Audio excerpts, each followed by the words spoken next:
Supreme কোর্টে চাকরি বাতিল মামলার শুনানি। প্রধান বিচারপতির এজলাসে এসএসসি চাকরি বাতিল মামলার শুনানি। 2016 সালের প্যানেলের বাতিল নির্দেশ দেয় হাইকোর্ট এবং হাইকোর্টের রায়কে চ্যালেঞ্জ করে সুপ্রিম কোর্টে যায় রাজ্য। আজ সুপ্রিম কোর্টে চাকরি বাতিল মামলার শুনানি। প্রধান বিচারপতির এজলাসে এসএসসি চাকরি বাতিল মামলার শুনানি। 2016 সালের গোটা প্যানেলটি বাতিলের নির্দেশ দেয় হাইকোর্ট এবং সেই রায়কে চ্যালেঞ্জ করে সুপ্রিম কোর্টে দ্বারস্থ হয় রাজ্য। বিস্তারিত জানবো, আমাদের সঙ্গে এই মুহূর্তে লাইভে রয়েছেন প্রতিনিধি মনীষ শুক্লা। মনীষ, এসএসসির চাকরি বাতিল মামলা শুনানি আজ সুপ্রিম কোর্টে, এই মুহূর্তে কি আপডেট পাচ্ছ?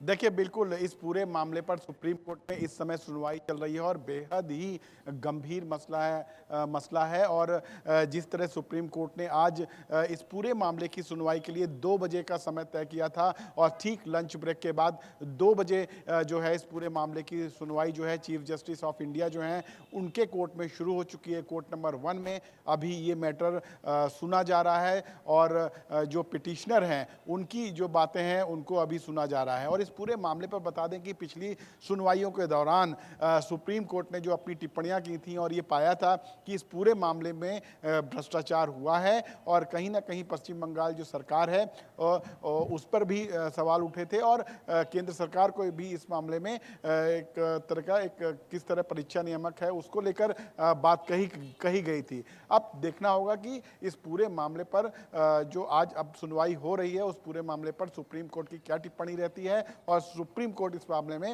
क्या अपना रुख तय करता है। लेकिन सुप्रीम कोर्ट की अगर बात करें तो हर एक पहलू को इस मामले में बारीकी से देखा जा रहा है और जो पिटिशनर हैं जो भी अपनी बातों को रख रहे हैं बारीकियों से उसको जो सुप्रीम कोर्ट ऑफ इंडिया के चीफ जस्टिस ऑफ इंडिया हैं वो सुन रहे हैं और पूरे मामले को बारीकी से समझते हुए इसके सवाल जवाब कर रहे हैं। हालांकि सुप्रीम कोर्ट ने जो पिछली सुनवाइयों के दौरान अपनी टिप्पणी की थी उसमें साफ तौर पर कहा था कि लगता है कि इस पूरे मामले पर भ्रष्टाचार हुआ है। लेकिन अब जो इस मामले में अगर बात करें सीबीआई की तो सीबीआई ने जो अपनी स्टेटस रिपोर्ट दी है उसमें भी कहा है कि कहीं ना कहीं करप्शन हुआ है। अब इस पूरे मामले पर देखना होगा कि इसमें जो वैलिड कैंडिडेट हैं और जो इनवैलिड कैंडिडेट हैं उनको कैसे अलग किया जाएगा और कई सारे इसमें जो लीगल पॉइंट्स हैं वो इस पूरे मामले की लेकर सुनवाई चल रही है। अब देखना है कि इस मामले में सुप्रीम कोर्ट की टिप्पणी क्या रहती है। फिलहाल काफ़ी अहम मामला है और अगर सुप्रीम कोर्ट इस पे कोई कड़ी टिप्पणी करता है तो निश्चित तौर पर ये पश्चिम बंगाल के लिए एक बड़ी टिप्पणी होगी। जी মনীষ, সেক্ষেত্রে এই যে 2016 সালের গোটা প্যানেল বাতিলের নির্দেশ দিয়েছিল হাইকোর্ট, সেই রায়কে চ্যালেঞ্জ করে সুপ্রিম কোর্টে যায় রাজ্য। সেক্ষেত্রে যারা যোগ্য চাকরি প্রার্থী তাদের যেটা দাবি ছিল যে যোগ্যদের রেখে অযোগ্যদের বাতিল করা হোক, সেক্ষেত্রে সেদিক থেকে দেখতে গেলে এই যে আজকের এই শুনানি কতটা তাৎপর্যপূর্ণ এবং গুরুত্বপূর্ণ? देखिए, काफ़ी महत्वपूर्ण है और जिस तरह जो स्टेट कोर्ट की तरफ से हाई कोर्ट की तरफ से ये रोक लगाई गई थी उसके बाद सुप्रीम कोर्ट ने उसके बाद इस पूरे उसके फैसले पर रोक लगाई थी और कहा था कि जब तक इस पूरे मामले की सुनवाई नहीं हो जाती है सुप्रीम कोर्ट में तब तक जो नियुक्तियां अवैध ठहराई गई थी उन पर रोक लगाई गई थी।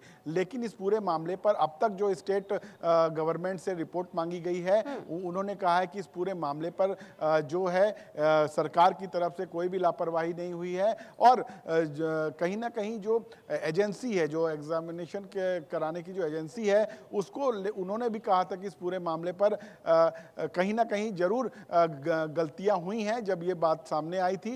लेकिन इस पूरे मामले पर सबसे बड़ी परेशानी ये थी कि आखिर जो वैलिड कैंडिडेट हैं जो वाकई में जो अपनी क्षमता के आधार पर पास हुए हैं और जो किसी करप्शन के आधार पर पास हुए हैं उनको कैसे दूर किया जाए। कहीं क्योंकि कई आंसर सीट जो हैं वो या तो मिल नहीं रही हैं या तो उनमें काफ़ी वो नष्ट हो चुकी हैं। तो सीधे तौर पर कहीं ना कहीं भ्रष्टाचार का मामला बनता दिखाई दिया है और यही वजह है कि सुप्रीम कोर्ट ने इस पूरे मामले पर टिप्पणी करते हुए कहा था कि बेहद ही गंभीर मसला है और चूंकि कई हजार शिक्षकों के भविष्य का मामला है और उनके परिवार से जुड़ा हुआ है, इसलिए नजर থাকবে। আপাতত ধন্যবাদ মনীষ। আজ 26,000 চাকরি প্রার্থীর ভবিষ্যৎ কি হয় এবং এই শুনানি থেকে কি বেরিয়ে আসে সেদিকে নজর থাকবে।